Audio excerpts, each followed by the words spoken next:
out Sunday. With that, Mark Schlereth now joins us live, brought to you by Mercedes-Benz, the best or nothing. Well, that seems, well, let me ask you, Mark, how substantial is that? AB's out. Well, I think it's substantial. I mean, AB's still a really good player, and there is a rapport that he has with Tom Brady. But when you look at the rest of that roster, when you've got Mike Evans, you have Chris Godwin, you have Scotty Miller, and you have Gronkowski, and you have Cameron Brate. I mean, you want to talk about just a embarrassment of riches. That's what they have in Tampa Bay. So, yeah, is that a problem that he's out? Absolutely. Do they have enough players and enough really dynamic players to make up for it? Of course they do. Listen, I feel that Green Bay-Tampa game is, to me, feels kind of simple. If Aaron Rodgers has time to throw, I like his chances. They put tremendous pressure on him early in the year. Vita Vea, you know him well. You've done Buck games. Very good player, will play. If I said today, just matchups and what you know about the league, do you believe Rodgers will be comfortable Sunday in that pocket? I do, and I think part of that is Rodgers. Part of that has to be part of the way they run the football. I think part of that has to do with your snap count, your cadence. I think plays a big part in this. Like when you're blitzing a quarterback, you have to be able to affect that quarterback on the fourth step. You have to be able to make him alter his throw on the fourth step, or have to be able to get rid of that football on that fourth step. And so if you can make that take 5 or 6 steps to get to the quarterback, well, then you've got time for the double move. Then you've got time to hold on to the ball and let that route develop. You go back to the first matchup in October between these two teams. They blitzed Rodgers. They understood. They squatted on the routes that Rodgers was throwing, and they affected that throw early. And he threw 2 picks. If it's 5 picks on the season, I think it's 5 picks on the season. 2 of them were in that game. One was a pick 6, and one went back to about the 2-yard line. So, like, they were able to affect him on the blitz package. Can they control that from a coaching standpoint with running the football, from cadence? Can they control kind of the pressure that you're going to get? And that to me is, really the difference in this game. If they can control that, Green Bay and Aaron Rodgers will have great success. You played some playoff games in Denver, probably won those games, played in snow. Tampa, warm weather team moving up, possible snow. Do you think it has any advantage or effect on the game at all? You've played in games like that. Yeah, not really. I mean, it's cold for both teams. You just have to be mentally prepared for it. But snow to me, snow is not really that much of a factor. Now, if it's wet and nasty, then that to me is a factor. But just pure snow doesn't really, to me, it's not really a disadvantage to throwing the football or to the offense. So I don't really concern myself with snow. Tom Brady has played in the snow, and Gronkowski's played in the snow their whole career. Those guys will be prepared for it. They're a nasty football team. They'll get over that. All right. I like Green Bay to win. Your thoughts? Yeah, I do as well, Colin. I mean, I think that Aaron Rodgers is playing at such a high level. I love the way they dominate a line of scrimmage. I look at a guy like Billy Turner, who to me was kind of a journeyman type of guy. Went from Miami, then he went over to Denver, and he started games at right guard. He started games at right tackle. He started in the playoffs at left tackle. He has been tremendous for them. Their offensive line has been tremendous. They've dominated a line of scrimmage, and that to me is how you win football games. And I think the Packers have done a great job with that. All right, let's go Kansas City, Buffalo. I kind of marveled at it. I said the Chiefs look like the first team in my life that's an NBA team. Great NBA teams can kind of just, don't play with great passion or urgency. Then Shaq, Kobe, playoffs come, and they just flip a switch. In the NFL, I've never seen it work that way. New England played hard for 20 years.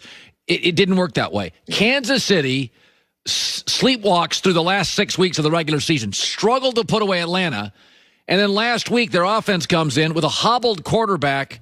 They just move the ball up and down the field. And I'm like, okay, what are we looking at here?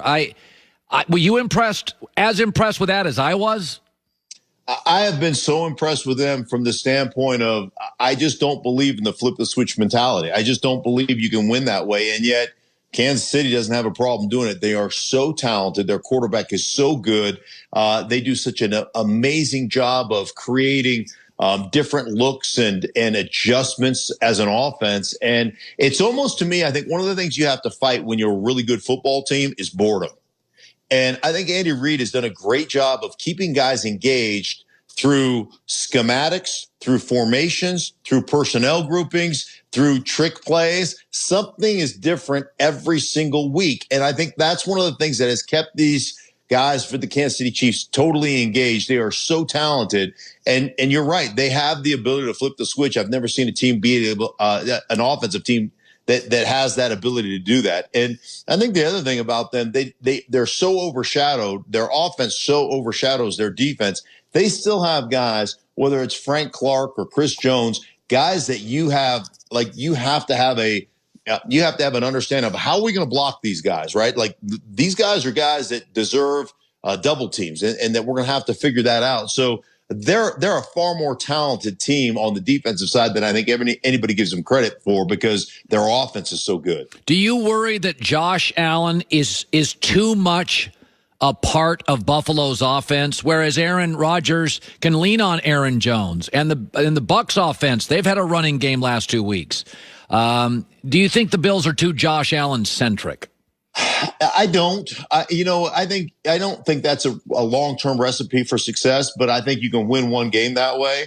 And I think, Josh Allen it wouldn't surprise me at all if, he's got a couple of designed runs, 5 or 6 designed runs. If he's got a couple of scrambles that are off-schedule scrambles, he's just that talented. The thing about Brian Dable, their offensive coordinator, having a conversation with him, he was very adamant, and you don't have to run the ball. You just have to run it when you have to run it, right? You have to run it sometimes in the red zone. You have to run it on second down and 2 at times. Like, I just need to be able to do that when I have to be able to do that. Same thing with throwing the football. So they're kind of uniquely built that way. And I think part of the plan, obviously, with Josh Allen is he'll be one of the guys, to me, will be a main ball carrier in this offense. He's so big, so strong, and so athletic. That's truly 11-on-11 football, and I think you'll see them exercise kind of that aspect of their offensive football team. All right. If you had to pick a winner, who would you like here?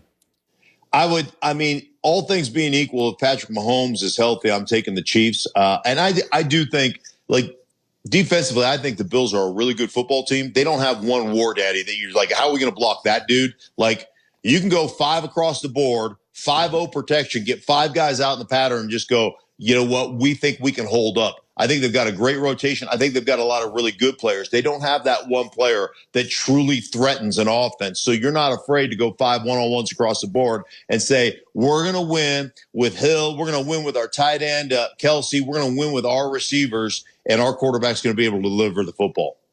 Finally, every year there's about 7 or 8 new NFL coaches hired. On average, we looked it up, about 2 are home runs. The rest get fired or just average.